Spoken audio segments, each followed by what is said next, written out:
Hey everyone, it's me, Heather, and I'm here to talk to you about my 7th week. Today I am 7 weeks pregnant, and let me just tell you, it's been the longest week yet, and that is literal. I'll get to that in a second. Alright, so, I thought that I was 6 weeks pregnant. I thought that I was 7 weeks pregnant on Monday, the 22nd.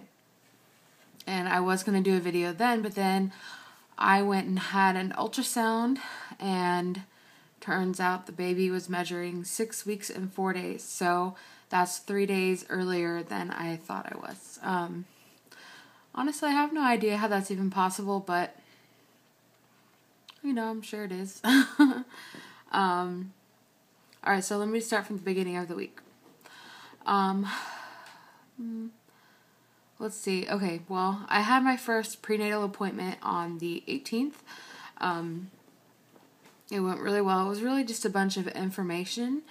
I saw a nurse practitioner instead of my actual doctor. And I have to say, I really, really, really liked her a lot. So I hope I see her more.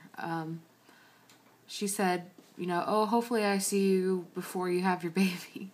So I hope I see her too. She was really nice, and I could tell she really, really liked my wife, Jenny, and me, and she could tell that, we really want this baby, and it wasn't an accident, and we're doing everything we can to make sure that I'm being healthy, and she liked us. I could tell she is really happy for us. So, let's see. All I did then was get a lot of information, mostly medical history and all that kind of stuff. So, she told me stuff I could eat, couldn't eat, could do, couldn't do, talked to me about work and, what I should do and what I shouldn't do at work. So, yeah, it was, nothing special. I did have to pee in a cup, and they said I will have to pee in a cup every time we go for a appointment. So, yay, peeing in a cup. I'm used to that. I can do that. But I think they're just testing for protein and like glucose and stuff that should not be in my pee. So, yeah, set up an appointment for 4 weeks from then. And they gave me all my referrals for an ultrasound and for labs. So I set those up right away, like as we were leaving in the car, because I wanted to get that done. Alright, so let's get to the ultrasound. I had the ultrasound on Wednesday the 22nd, and they made me drink 32 ounces of water before 12:45, and then I couldn't pee anymore. My appointment was at 1:45, so I had to pee really bad for like a whole hour. It sucked. But, so we got there, and sorry, I'm making sure my face is in the screen. We got there, and we had to sit for like 15 minutes, and I was dying. And they actually did an abdominal ultrasound at first, so it was on top of my tummy. But I don't really think she saw anything then. It's way too early. But then we did the intravaginal ultrasound, and I have to say, this place is really nice. I've heard of people talking about, being on a table with like paper on it and being embarrassed because they stuck to it and stuff like that. But this place had really soft sheets and really nice pillows and everything. It was super warm. Like, it felt really comfortable in the room. And instead of some stranger like looking at my hoo-ha, they handed the wand to me, and I put it in myself. And that she didn't even look at me. It was awesome. It didn't make me feel uncomfortable. I know I shouldn't feel uncomfortable, but hey, one less person to look at my vagina is a good thing to me. So, it was cool. I didn't really get to look a lot until the end of the ultrasound, where she turned the screen and showed us the baby, and it was so cool. I was amazed that we could actually see the little squishy squish of the heart beating, and we could actually hear it too. She was able to pull it up. Our doctor said we probably most likely would not be able to hear it, so I was pretty stoked to hear it. I forgot to ask how many beats per minute. I really wish I had asked because I wanted to know. Apparently there's some sort of wives' tale about high rate is a girl, low rate is a boy. I don't know. But I forgot to ask. Maybe my doctor will have that information. So I won't find that out till May 14th, when my next appointment is. Alright, so Jenny was with me. It was really cool. We did ask for pictures, so I will insert a picture at the end of the video of the little baby. I was really curious, though, why, when they're showing me the baby, we could see the outline of the head. I swear I could see some legs and arms going on, but in the picture, it's just like this white blob. You can't really tell what anything is. So, I don't know. I'm sure as we go along, it'll be a lot easier for them to get a clear picture. Alright, so that's all for appointments. Oh, I mean, I had my labs done, but I don't know any of the results. Just took a ton of blood, and I peed in a cup, and that's it. So, if I find anything out about that, I'll update, of course.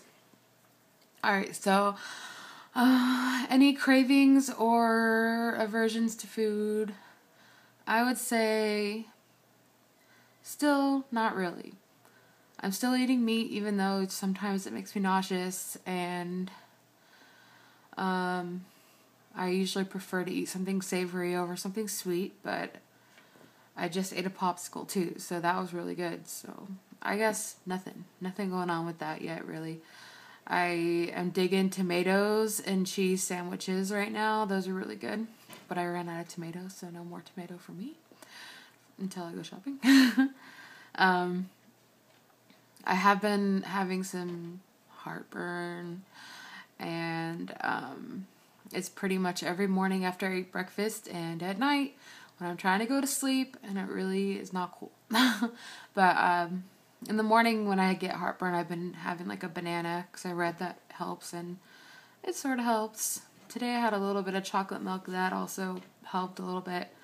But at night I take Tums because I don't want to wait for a banana to work at night. I just want to take Tums and go to sleep. So yeah. Still having a little bit more nausea at night than during the day. And just all over getting kind of sleepy.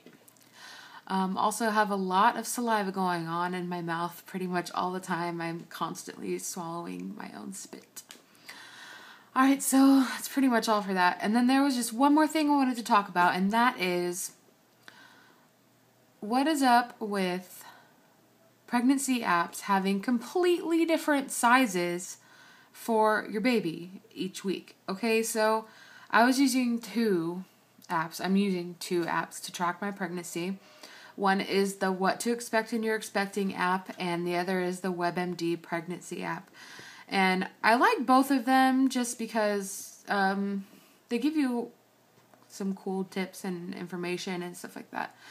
But, for example, the What to Expect When You're Expecting app says today that my baby is the size of a raspberry, okay? But the WebMD app says it's the size of a pomegranate seed, and that is way smaller than a raspberry. Like, way. You could fit a pomegranate seed inside the hole of a raspberry. That's what the difference is. It's like pretty... You know what I'm talking about? How a raspberry has a hole in the top where you might stick your finger and eat it like a kid. Well, that's much bigger than a pomegranate seed. Like, way bigger. So, I don't know what to believe, really. But I'm thinking it's probably more likely the size of the pomegranate seed because it said, like, the What to Expect app said the baby was as big as a blueberry last week. And I've seen on multiple charts that the baby's not as big as a blueberry until the 8th week. So, what to expect you need to get your stuff together. You got your sizing all wrong. So I'm just going to try and go according to the WebMD app from now on. And that's it, pretty much. If you have any recommendations for a pregnancy tracking app, please let me know. I'd like to, it's fun. I like reading all the information and all that kind of stuff. So let me know. And if you have any questions, feel free to ask. I am an open book. Literally, you can ask me any question and I will answer it. So that has to do with pregnancy. All right, so that's it. Thanks for watching, and I'll see you again next week. Bye.